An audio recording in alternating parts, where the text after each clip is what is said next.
Hello guys, இன்னைக்கு நம்ம பார்க்க போகிறது என்ன அப்படின்னா active management of third stage of labour பற்றி தான். So active management of third stage of labour பற்றி பார்க்கறதுக்கு முன்னாடி தேர்ட் ஸ்டேஜ் ஆஃப் லேபர்னா என்ன அப்படின்னு பார்ப்போம். So third stage of labour அப்படின்னா it starts right after the delivery of the baby. So after delivery of the baby and it ends with the delivery of the placenta. So இது வந்து ரொம்ப இம்பார்ட்டண்ட்டாக ஞாபகம் வச்சுக்க வேண்டியது. ஸோ இதை வச்சு நீங்கள் தெரிஞ்சுக்கிறது என்ன அப்படின்னா டெலிவரி ஆஃப் த பிளசண்டா கூட அது முடியறதுனால this is going to be the most important event. ஓகேங்களா? ஓகே, ஸோ இப்போ நம்ம இந்த active management of third stage of labour ஏன் பண்ணணும் அப்படின்னு பார்க்க போகிறோம். ஸோ இதில் நிறைய அட்வான்டேஜஸ் இருக்குது கைஸ். என்னென்ன அப்படின்னு பார்த்தீங்கன்னா ஃபர்ஸ்ட் வந்து மெயினாக this is the most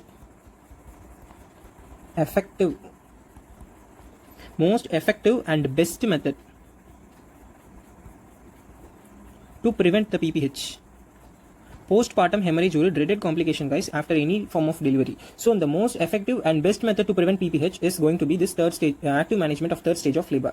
Next வந்து என்ன அப்படின்னா this is going to reduce blood loss. So overall pregnancy blood loss, அதாவது delivery time அப்ப நடக்கிறப்ப அந்த labor timeல நடக்கிற blood loss இது வந்து reduce பண்ணுது. So it reduces blood loss during delivery and at last it reduces the duration of the third stage also.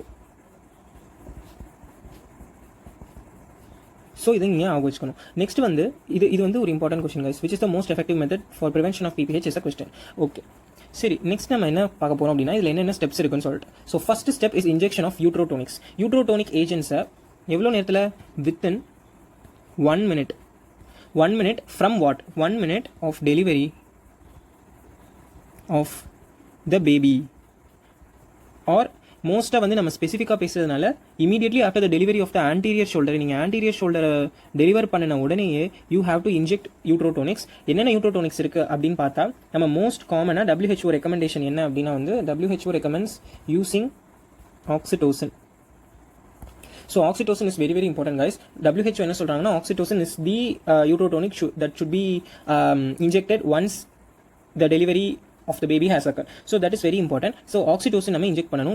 எப்படி என்னென்ன ரூட்ஸ் நம்ம வந்து போடலாம், எவ்வளோ போடலாம் அப்படின்னு பார்க்கலாம். ஸோ IM-ஆ போட்டிங்கன்னா இல்லை IV-ஆ போட்டிங்கன்னா என்ன பண்ணணும்னா ஃபர்ஸ்ட் IM ஆக்சிடோசின் வந்து யூஸ்வலாக நம்ம கொடுக்க போகிற டோசேஜ் வந்து ரெண்டுக்குமே வந்து 10 international units தான். ஸோ 10 international units ஆக்சிடோசின் எடுத்துக்கோங்க.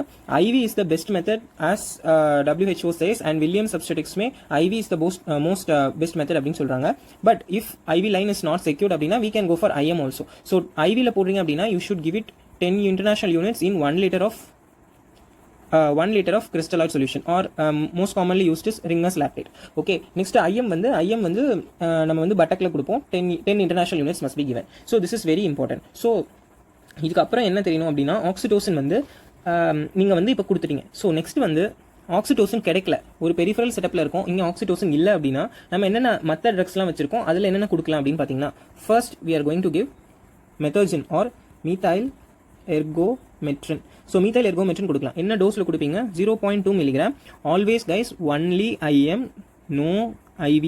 Okay, this should be kept in mind. So 0.2 mg IM கொடுக்கலாம். நெக்ஸ்ட் வந்து மீத்தைல் எர்கோமெட்ரின் கொடுக்குறப்ப ஏன் இதை நம்ம ப்ரிஃபர் பண்ணுறதில்ல மோஸ்ட்லி அப்படின்னு பார்த்தீங்கன்னா any pregnant female with hypertensive complications ஏதாச்சும் இருக்குது அப்படின்னா this is going to aggravate. So pregnancy plus hypertension அப்படின்னா any sort of hypertension be gestation hypertension or chronic hypertension whatever it could be, so this is going to aggravate it. So methyl ergometrin is contraindicated in those cases.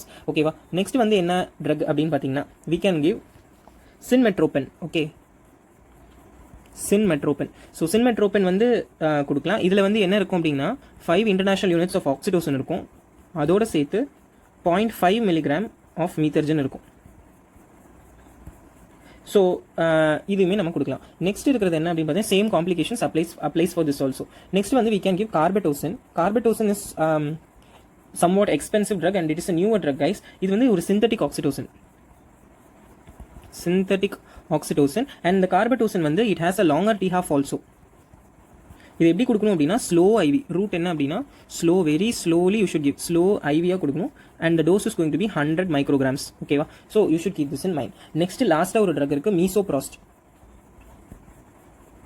மீசோப்ராஸ்ட் can also be given. So மீசோப்ராஸ்டோடைய dose என்னன்னு பார்த்தீங்கன்னா it can be given 600 microgram and it should be given எப்படின்னா ஓரலாக தான் கொடுக்கணும். ஓகேவா? So இது எல்லாமே வந்து நம்ம மனசை ஞாபகம் வச்சுக்கணும் கைஸ். ஸோ ஆக்சிடோசின் இல்லாத டைமில் நம்ம மெத்தில் எர்கோமெட்ரின், சின்மெட்ரோபின், கார்பெட்டோசின் ஆர் மீசோப்ராஸ் கொடுக்கலாம். ஸோ இதெல்லாம் கொடுக்குறப்ப சில விஷயத்தை நம்ம மானிட்டர் பண்ண வேண்டியது இருக்கு. So injection oxytocin 10 international units by IM or IV infusion in ringer lactate நம்ம கொடுத்தோம் அப்படின்னா, so this is an IV bolus guys. So if you give IV bolus அப்படின்னு பார்த்தீங்கன்னா it can cause hypotension. So that should be kept in mind. Hypotension, tachycardia and arrhythmias வரலாம். So IV bolus never give oxytocin.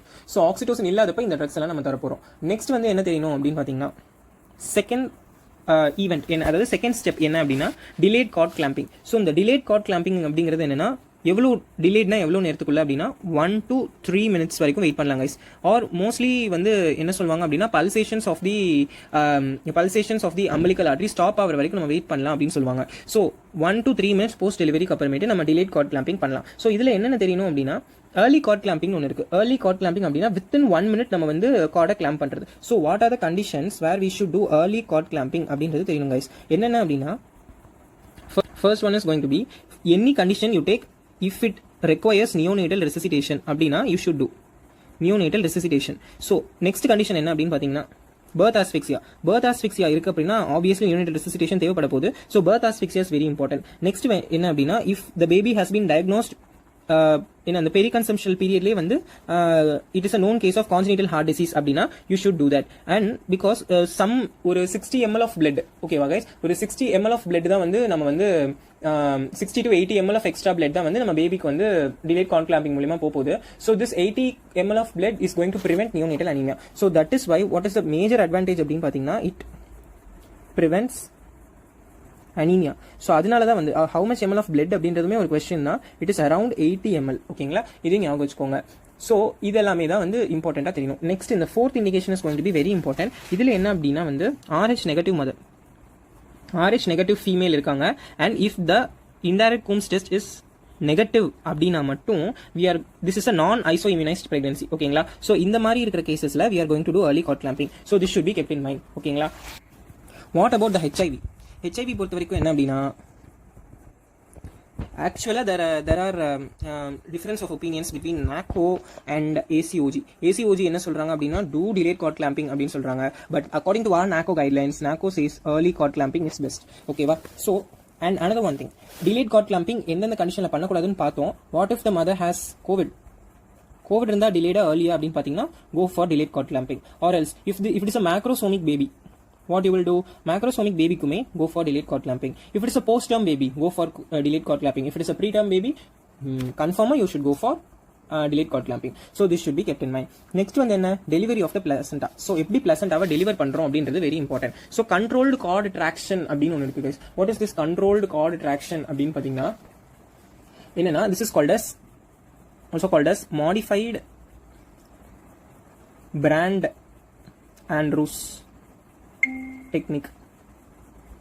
So modified Brand Andrews technique அப்படிங்கிறது தான். இதுல என்ன மெயினா பண்ண போறோம் அப்படின்னா, நம்ம சுப்ராபியூபிக்கா ஒரு டான்ஜென்ஷியல் பிரஷர் கொடுக்குறோம். சுப்ராபியூபிக்கா ஒரு பிரஷர் கொடுத்துட்டே நம்ம கண்ட்ரோல்டு, அதாவது பிளசண்டாவை வந்து பொறுமையா ட்ராக்ஷன் பண்ணி நம்ம வந்து பிளசண்டாவை, அதாவது அம்பிளிக்கல் கார்டை நம்ம வந்து ட்ராக்ஷன் கொடுக்க போறோம். ஸோ அம்பிளிக்கல் கார்டில் நீங்க ட்ராக்ஷன் கொடுக்க நீங்க என்னென்ன நோட் பண்ணணும் அப்படின்னு பாத்தீங்கன்னா, look for signs of separation. What are the signs of separation? Signs of separation என்ன, லென்தனிங் ஆஃப் த கார்டு வந்து very important guys. Next cord lengthen ஆகணும் அண்ட் கஷ் ஆஃப் பிளட் வரணும். And if you find a suprapubic mass, that is also, இது எல்லாமே வந்து signs of placental separation. What happens if the cord is going to break? So cord break ஆயிடுச்சு அப்படின்னா என்ன பண்ணணும் அப்படின்னா, you can go for cord breaks, go for manual placental removal. மேனுவலா பிளசண்டாவை ரிமூவ் பண்ணலாம். ஓகேங்களா. So manual removal of placenta should be done only under general anaesthesia. That should also be kept in mind. ஓகேங்களா. Next வந்து பர்சிஸ்டண்டா pleat ஆகிட்டே இருக்கு, delivery, அதாவது பிளசண்டாவை டெலிவர் பண்ணிட்டீங்க. இப்போ வந்து பயப்பட தேவை. ஆக்சுவலா என்னன்னா, பிளசண்டாவை டெலிவர் பண்ணியுமே if you find there is persistent bleeding அப்படின்னா most commonly it could be due to retained bits. ஓகேங்களா. ஸோ இந்த ரீடைன் பிட்ஸ் இருக்கு அப்படின்றப்ப வந்து நம்ம என்ன பண்ணணும்னா, we can go for the manual removal of the bits also. ஓகேங்களா. ஸோ மேனுவலா நம்ம வந்து we can remove the bits also. You are going to give tangential pressure and upward pressure. That is very important. Okay. So if there is நீங்க வந்து suppose மேல இருந்து நீங்க pressure தரீங்க towards the os அப்படின்னா while doing control contraction it can cause uterine inversion. So you are going to give tangential and upward pressure. That is very important. Okay.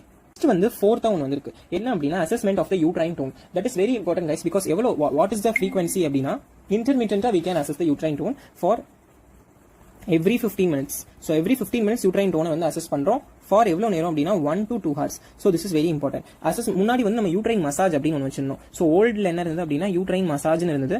uterine massage is now put under the management of PPH. So uterine massage இப்போ வந்து எடுத்துட்டாங்க. So assessment of the uterine tone is come now. Every 15 minutes assess the uterine tone. In the cricket ball மாதிரி it will be like very hard. So 1 to 2 hours we are going to monitor the uterine tone. Okay va? So this is very important. இதை தவிர tranexamic acid ஓட role என்ன அப்படின்ட்டு. So tranexamic acid can be given with plus syntocin or oxytocin ஓட சேர்த்து கொடுக்கலாம். எப்போ அப்படின்னா if you find a high risk pregnancy அப்படின்னா இருக்கு அப்படின்னா if it is a grand multipara, take for example she has very increased risk of going towards PPH because of the uterine atony. So அதனால நம்ம வந்து tranexamic acid oxytocin ஓட சேர்த்து கொடுக்கலாம் guys. So this should also be kept in mind. So what is carboprost ஓட role என்ன அப்படின்னா AMTSL அதுக்கு எந்த ரோலுமே கிடையாது. So AMTSL it has no role. It is only given for the management of postpartum hemorrhage. This should also be kept in mind. Okay, so with all these I think we have covered most of the points of this AMTSL. So thank you so much.